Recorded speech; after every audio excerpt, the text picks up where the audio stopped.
I'm going to give you an example of how something can be true at the same time for two different people, but both individuals think they're right and they both are right. We're going to use the example of leather jackets, wearing leather. Okay, just leather style. Like think of maybe like a 1930s to 1950s leather guy, that style leather jackets, or think of the gay clubs from the 90s to 2020, the vest or leather clubs, those things where you got to wear vest or leather. You see a lot of those people walking around. You also see just a lot of people enjoying leather in general. Now, for women, leather's just always been just one of the choices. I mean, yes, the more open with sex women, like maybe a prostitute, you might see more leather or pleather or whatever, but that doesn't apply here. Women's fashion choices don't apply to this men's fashion choice we're about to discuss.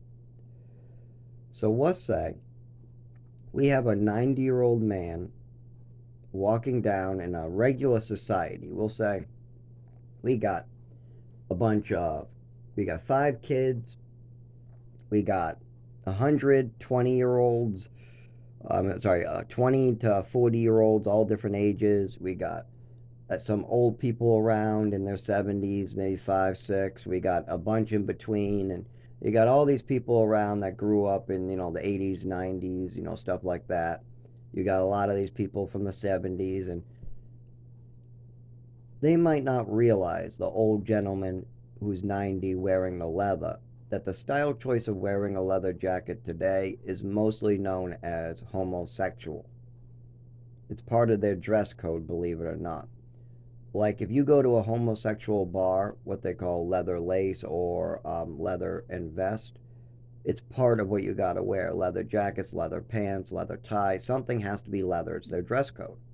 And also, if you ever if you hung out with homosexuals before, you notice that leather is a big part of their dress code. It's one of the ways they establish each other.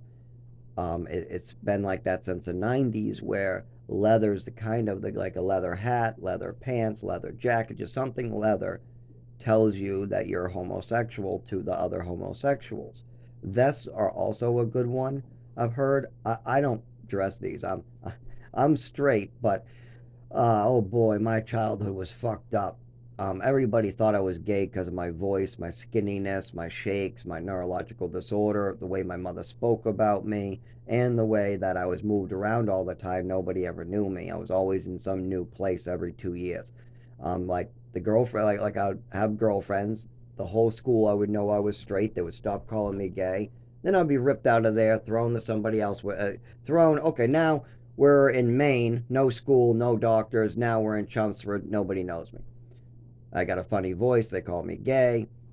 They finally realize I'm not gay because girls want to date me and I'm wanting to date girls, and they realize I just have a funny voice, walk funny. I have some type of neurological disorder, but nobody knows that because my mother's lying.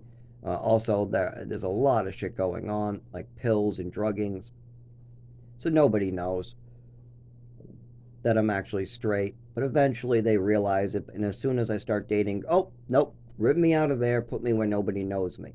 They hear a kid with a funny voice, funny